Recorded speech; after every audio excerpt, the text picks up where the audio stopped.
pourquoi on appelle ça une case? C'est une maison. Autour de cette interrogation, mémoire de case, âme créole, s'est construit comme un voyage à travers le temps, les paysages et surtout les mémoires. C'est l'habitat créole qui est au cœur du récit, porté par deux personnages. Nina, une petite fille curieuse, incarnée par Maria Nao, et sa grand-mère Simone, interprétée par France Lahope. Ensemble, elles parcourent l'île à la recherche de réponses, découvrant bien plus que des murs, des histoires de vie, des engagements, des héritages. Le tournage fut d'abord une aventure humaine.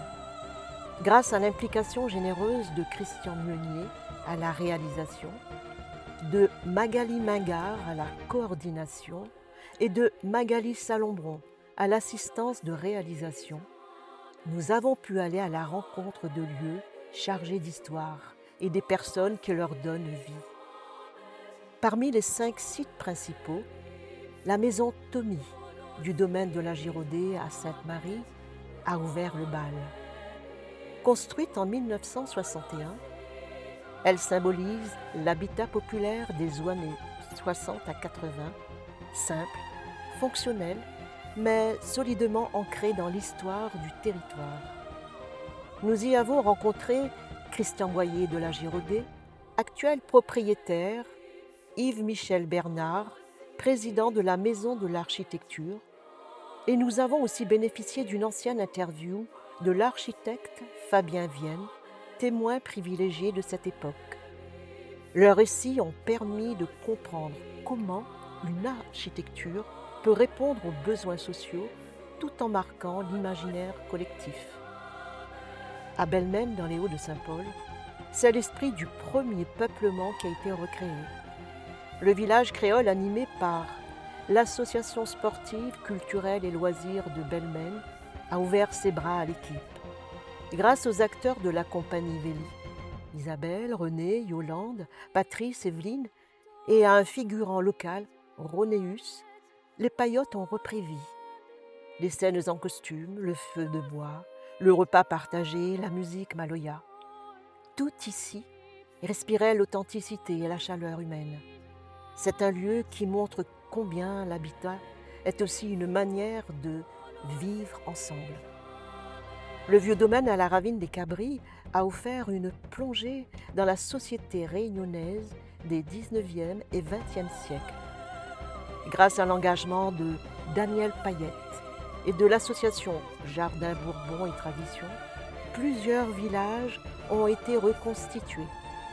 Celui des engagés, des yabs, des artisans. La compagnie Véli, épaulée par les comédiens de Marika, Jean-Claude, Migui, Karine, Marie-Germaine, Agnelle, Benoît, Adam, Jean-Luc, Osipovix, Laura, a redonné souffle à ces lieux avec des scènes en costume empreintes d'émotion. Les artisans hébergés sur le site ont également participé, révélant les gestes, les savoir-faire, les traditions. Un lieu mémoire vivant où l'architecture devient le théâtre de la transmission. Au domaine de Beaubassin, à Saint-François, nous avons rencontré Monique Ozou. Elle nous a confié l'histoire de cette maison familiale, témoin d'une époque où les grandes propriétés structuraient la société réunionnaise. Les reconstitutions de scènes, portées une fois par la compagnie Véli, ont redonné souffle aux murs.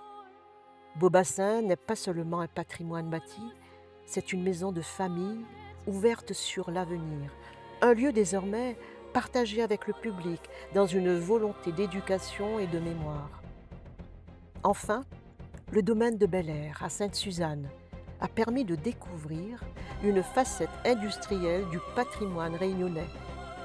Florence Rivière, présidente du mémorial Camille Jurien, et Alexis Rivière, PDG de la distillerie Paillettes et Rivière, nous ont raconté l'histoire de ce domaine où se croisent plantation, sucrerie, distillerie et mémoire familiale. Ce lieu vibrant témoigne de la complexité de notre passé et des dynamiques actuelles de valorisation patrimoniale. Ces 5 lieux, par leur diversité, racontent ensemble une même histoire, celle d'un peuple qui bâtit, qui s'adapte, qui transmet. Et entre ces étapes principales, nous avons semé de petites parenthèses, des interludes poétiques qui accompagnent le cheminement de Nina et Simone.